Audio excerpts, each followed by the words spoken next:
what a result. I mean, 3-2. I was nervous before the match. I was nervous during the match. I was nervous at halftime. I was nervous right towards the last minute when it was still 2-2 because I was like, this Manchester United, they just need one counter-attack opportunity and they will score that third goal. But Eddie and Nketiah, man, 2 goals in this game, really, really stepping up.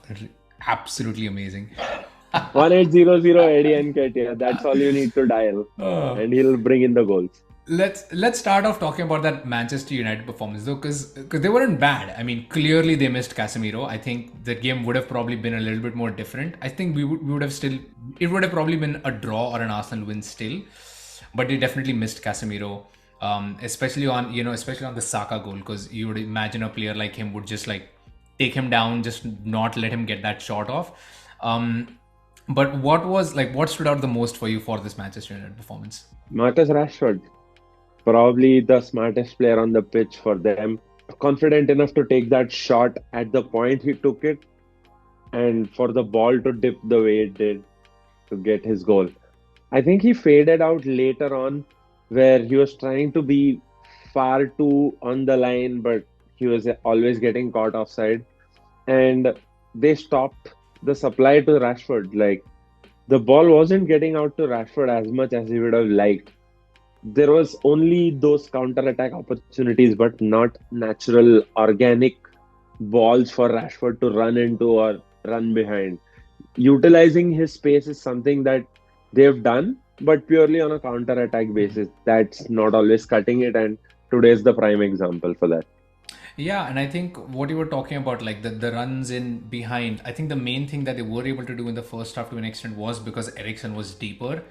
But in the absence of Casemiro, Ten Hag had to make the change. He had to make like a double pivot of Fred and McTominay, pushing Eriksen farther up the pitch, which again took away that supply line for Rashford. So again, like I think that is another way that the absence of Casemiro probably affected the game. But I mean, shout out to Aaron Wan Bissaka, man. I mean, you can maybe say he was at fault for probably two of Arsenal's goals. But he still had a fabulous game. I mean, Martinelli could not do a whole lot the entire match. He probably had one of his quietest games of the season, I'd say, to the point where he had to be subbed off earlier than what he typically is, even when we are trying to chase a game down. And what was surprising to me was almost Ten Hag sitting back a little bit. He did that against Manchester City, which you can understand because they have such a rampant attack that you can't try to be too risky against them. But it's the same thing against Arsenal, which I thought he would try to push up a little bit more, be a little bit more adventurous. But I think around like the 60-minute mark or so, basically right after they equalized the second time, they just decided like they're happy with the draw. They're going to sit back. They're going to see if they can create an opportunity here or there. But they were really not adventurous beyond like that 60-minute mark at all, which was I think really surprising for me. I think the way Erik Ten Hag in his pre-match press conference was like, yes, we've beat them without Casemiro, so we know how to do it. We are the only team to beat them, yada yada yada. For all the talk, I think it was far too conservative. And if you don't have playmakers, then that's not our issue. You, I think this fixture did not really need about Weghorst at all. Weghorst was a total dummy for them, and Weghorst today offered nothing. I mean, zero substance. So did Anthony. He also offered zero. But again, Anthony is still a winger. He might just run down the flanks like a headless chicken with the ball. Weghorst can't even do that. Like this was a complete waste of space by ETH. Going into this match, it was going to be a tactical battle between Ten Hag and Arteta. The thing that I was the most worried about was that counter-attack, yet none of United's best chances came from there. Like you mentioned, the first one was just absolute Marcus Rashford quality, along with some Thomas Partey just bad luck or bad play. And the second goal was again more of like a defensive lapse. The goal kind of came out of nowhere.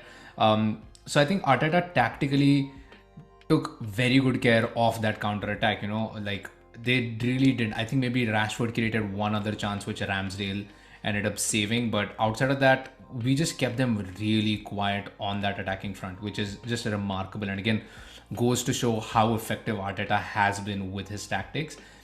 It also helps that you have a player like Zinchenko who can be so effective on either end of the pitch. I mean, he was defensively so astute, always on the man, allowed Anthony almost no room to breathe. And, when Bruno eventually went there, he kind of disappeared from the game as well.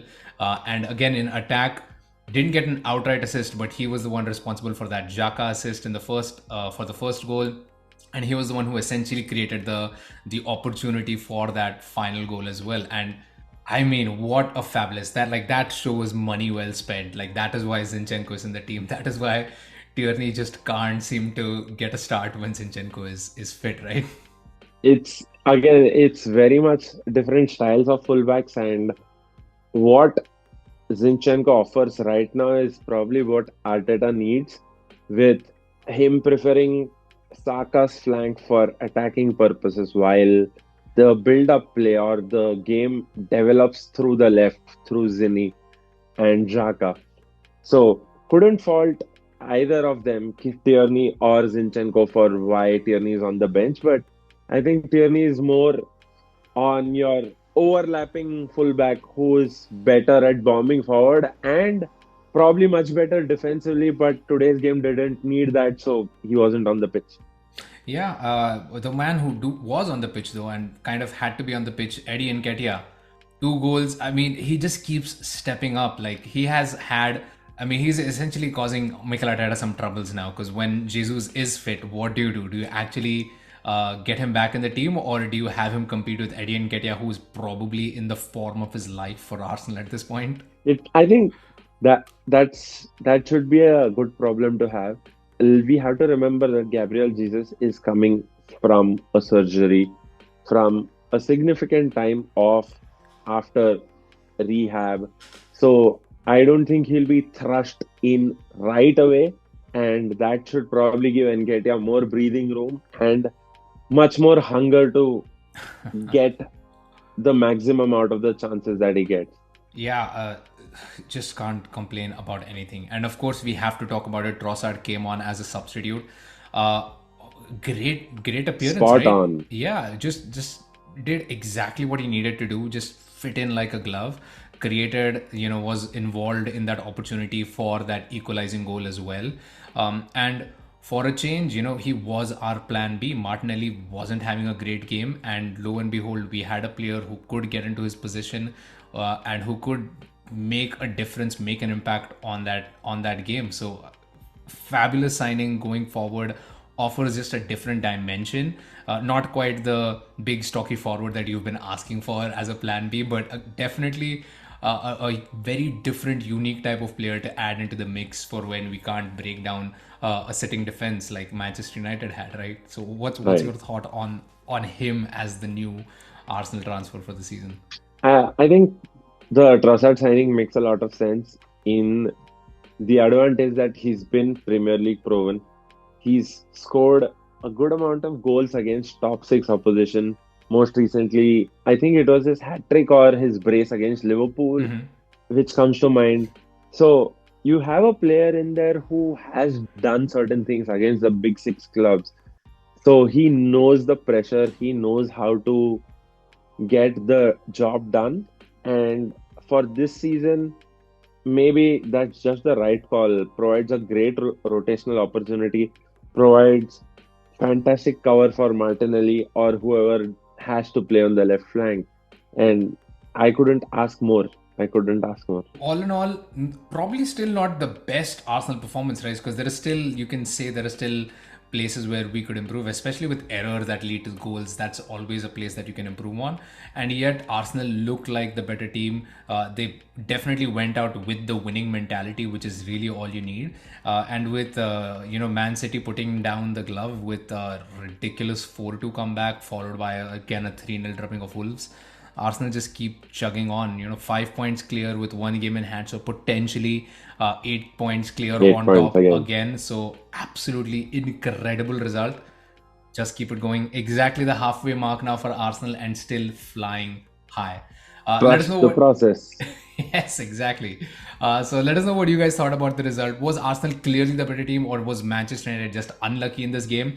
And yeah, let us know whether Manchester United still maybe even have an outside chance of being in the title race. Who knows, right? But yeah, as always, please like, share, subscribe, and we will see you guys next time.